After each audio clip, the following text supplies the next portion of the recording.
বন্ধুরা, এবার পাল্টা হামলা শুরু করেছে ইরান। হাজার হাজার মিসাইল ও ড্রোন দিয়ে ইসরায়েলের বিভিন্ন শহরে হামলা চালিয়েছে ইরান।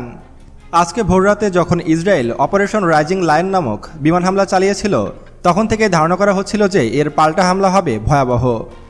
ইসরায়েলের সেই বিমান হামলায় ইরানের 2 জন উচ্চ পর্যায়ের কমান্ডার নিহত হয়। আইআরজিসির প্রধান ও ইসলামী বিপ্লবী গার্ড বাহিনীর এক কমান্ডার নিহত হয়েছিল।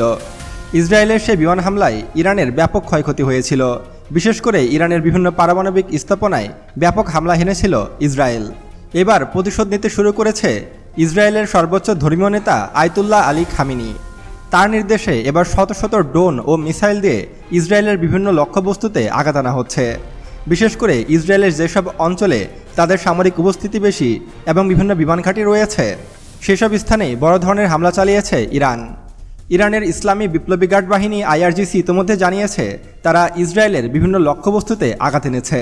বিশেষ করে দূরপাল্লার রকেট ও মিসাইল ছুড়ে এর প্রতিবাদ জানিয়েছে ইরান। মাত্র তো ইরানের হামলা শুরু হয়েছে। ইরানের এই হামলাটি হবে প্রতিশোধকমূলক হামলা। ইতিমধ্যে পুরো ইসরায়েল খালি করার নির্দেশ দিয়েছে ইসরায়েলের প্রধানমন্ত্রী বেনিয়ামিন নেতানিয়াহু। তিনি জানিয়েছে ইরানের হামলা হচ্ছে ভয়াবহ। বিশেষ করে ইরানের হাতে থাকা শক্তিশালী মিসাইলগুলো ইসরায়েলের ব্যাপক ক্ষয়ক্ষতি সাধন করছে। পুরো ইসরায়েল জুড়ে সাইরেন বাজছে।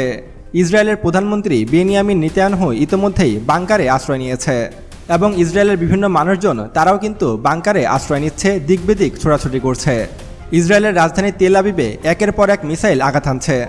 বর্তমানে ইরান আর আগের মতো নেই। ইরান এখন ব্যাপক শক্তিশালী। বর্তমানে ইরান শক্তিশালী সব আইসিবিএম, হাইপারসনিক মিসাইল, এমনকি মানববিহীন স্টিল প্রযুক্তির ড্রোনও তৈরি করে ফেলেছে। বর্তমানে টেকনোলজি ও সামরিক খাতে ইরান এতটাই উন্নতি করেছে যে বাংলাদেশের মতো দেশও এখন ইরানের কাছ থেকে সমরাস্ত্র ক্রয় করতে চলেছে।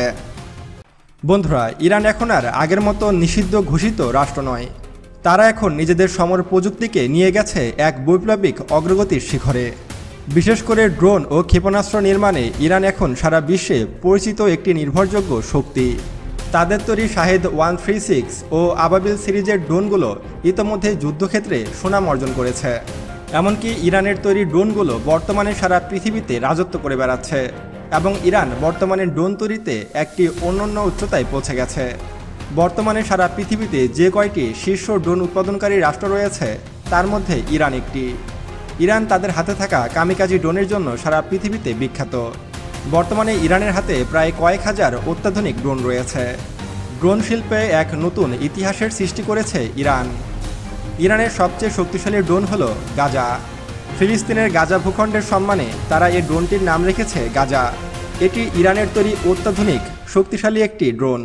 এটি যেমন মিসাইল বহন করতে পারে, তেমন এটিতে বিভিন্ন ধরনের ওয়েপেনও সংযুক্ত করা যায়। এটি যেমন একেধারে নজরদারি, গোয়েন্দাগিরি এবং সরাসরি অ্যাটাকিং ক্যাপাবিলিটি বহন করতে পারে। এবং এই ড্রোনটির রেঞ্জ অনেক বেশি। এটি একবার ফুয়েল লোড করে নিয়ে টানা 36 ঘন্টা আকাশে উঠতে পারে, যেটি অনেক সময়। ফলে নির্ভুলভাবে, নিখুঁতভাবে দীর্ঘ সময় আকাশে উড়ে তার মিশন পরিচালনা করতে সক্ষম এই ড্রোনটি। আর বাংলাদেশের মিলিটারি ইকোনমিক জোনে ইরান তাদের ড্রোনও তৈরি করতে পারে। বিশেষ করে তাদের বহরে থাকা কামিকাজি ড্রোন থেকে শুরু করে গাজা ড্রোন, এর মধ্যে যে কোনো একটি ইরান বাংলাদেশের মিলিটারি ইকোনমিক জোনে উৎপাদন করতে পারে এবং এখান থেকে উৎপাদন করে খুব সহজেই তা দক্ষিণ এশিয়ার বিভিন্ন রাষ্ট্রের কাছে বিক্রি করতে পারবে ইরান। বন্ধুরা, এবার আমরা ইরানের মিসাইল প্রযুক্তি সম্পর্কে আলোচনা করব। বন্ধুরা, ইরানের মিসাইল প্রযুক্তি বর্তমানে সারা পৃথিবীতে বিখ্যাত। বর্তমানে যে দেশগুলোর হাতে সবথেকে বেশি মিসাইলের মজুত রয়েছে, তার মধ্যে অন্যতম একটি দেশ হলো ইরান। মধ্যপ্রাচ্যের পরাশক্তি ইসরায়েল ও মার্কিন যুক্তরাষ্ট্রের বিরুদ্ধে ইরান একাই দাঁড়িয়েছে শুধুমাত্র তাদের মিসাইল ও ড্রোন প্রযুক্তি দিয়ে। আপনি জানলে অবাক হবেন, ইরানের উপরে কিন্তু দীর্ঘদিন বিমান নিষেধাজ্ঞা ছিল। অর্থাৎ ইরান কিন্তু দীর্ঘ 20 বছর কোনো রকম কোনো যুদ্ধবিমান ক্রয় করতে পারেনি, কারণ ইরানের উপরে মার্কিন নিষেধাজ্ঞা ছিল। ফলে ইরান দীর্ঘ 20 বছর কোনো দেশের কাছ থেকে কোনো যুদ্ধবিমান ক্রয় করতে পারেনি। আর সে সময়টাকে কাজে লাগিয়েছে ইরান। ইরানের বিজ্ঞানীরা নিরলস প্রচেষ্টা করে অত্যাধুনিক সব ড্রোন ও মিসাইল তৈরি করেছে। ইরানের হাতে বর্তমানে লক্ষ লক্ষ মিসাইল রয়েছে, আর এগুলোকে তারা তৈরি করেছে মাটির ভূগর্ভে, যেন বহিঃশত্রুর আক্রমণে কখনও তাদের মিসাইল ঘাঁটিগুলো অরক্ষিত হয়ে না পড়ে। শর্ট রেঞ্জের মিসাইল থেকে শুরু করে হাইপারসনিক মিসাইল, বর্তমানে সব কিছুই তৈরি করছে ইরান। ইরানের সবচেয়ে শক্তিশালী মিসাইলগুলো হলো কাশেম বাশির মিসাইল, খোরামশাহার মিসাইল, ফাত্তা 360, ফাত্তা 400, ফাত্তা 313, এরকম আরও অসংখ্য মিসাইল রয়েছে ইরানের হাতে। এমনকি ইরান গোপনে পরমাণু অস্ত্রও তৈরি করে ফেলেছে। যদিও ইরান এখনও প্রকাশ্যে তাদের পরমাণু অস্ত্রের ঘোষণা দেয়নি, তবে সকলেই জানে ইরানের হাতে কমপক্ষে 100টির মতো পরমাণু অস্ত্র রয়েছে এবং ইরান চাইলে যে কোনো সময় শত শত এমনকি হাজারখানেক পরমাণু অস্ত্র তৈরি করতে পারে। আপনারা হয়তো অনেকেই জানেন যে ইরানেই পৃথিবীর সবচেয়ে বড় ইউরেনিয়ামের খনির সন্ধান পাওয়া গেছে, যেখানে কয়েক হাজার টন ইউরেনিয়াম রয়েছে। আর ইউরেনিয়াম হলো পরমাণু অস্ত্র তৈরির সবথেকে বড় উপাদান। আর সেখান থেকে পরমাণু গবেষণা চালিয়েই ইরান যে কোনো সময় নিজেকে পরাশক্তি হিসাবে দাবি করতে পারে। ইরান যে শুধু ড্রোন ও মিসাইল প্রযুক্তিতে উন্নতি ঘটিয়েছে তা কিন্তু নয়, ইরান কিন্তু যুদ্ধজাহাজ ও সাবমেরিন প্রযুক্তিতেও ব্যাপক উন্নতি সাধন করেছে। ইরান বর্তমানে নিজ দেশেই অত্যাধুনিক সব যুদ্ধজাহাজ ও সাবমেরিন তৈরি করে থাকে। এই প্রযুক্তি কাজে লাগে আমরাও নিজ দেশের সাবমেরিন ও যুদ্ধজাহাজের মতো অস্ত্র তৈরি করতে সক্ষম হব।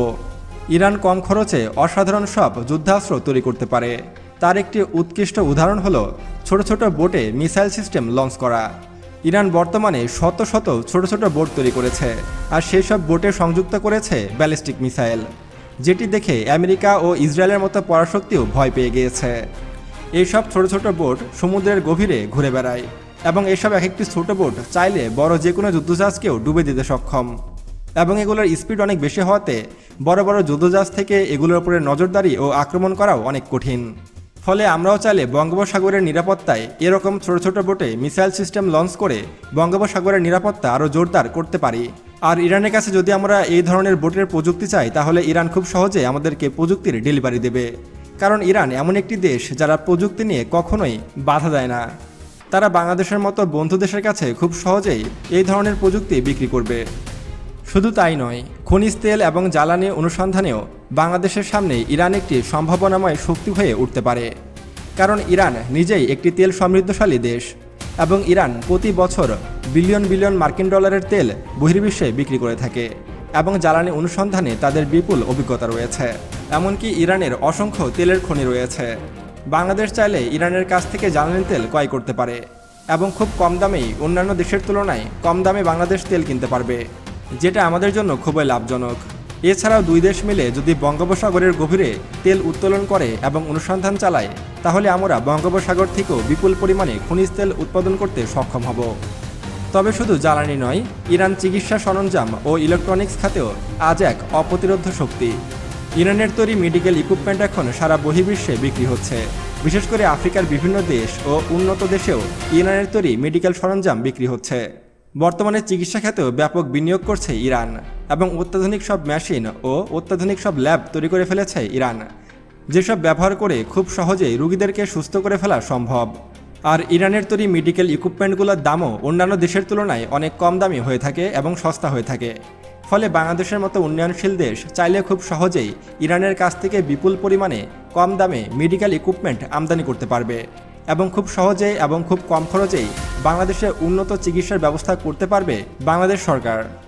তাই সব কিছু মিলিয়ে বলা যায় যে ইরান বাংলাদেশের জন্য একটি সম্ভাবনাময় দেশ এবং আমরা চাইলে ইরানের সাথে বন্ধুত্বপূর্ণ সম্পর্ক বজায় রেখে একের পর এক মিসাইল প্রযুক্তি, ড্রোন প্রযুক্তি, এমনকি সামরিক খাতে বিপ্লব ঘটাতে পারবো আমরা। এবং বাংলাদেশে যে সামরিক ইকোনমিক জোন হতে চলেছে, সেখানে ইরানকে একটি অংশ দেওয়া উচিত এবং সেখানে ইরান যেন খুব সহজে ড্রোন ও অন্যান্য ইকুইপমেন্ট তৈরি করতে পারে, সেটার সুবিধাও দেওয়া উচিত বাংলাদেশ সরকারের। বন্ধুরা, ইরানের কাছ থেকে বাংলাদেশ যদি মিসাইল, ড্রোন ও অত্যাধুনিক সব অস্ত্রশস্ত্র ক্রয় করে থাকে, তাহলে আপনি খুশি হবেন কিনা তো অবশ্যই আমাদেরকে কমেন্ট করে জানাবেন।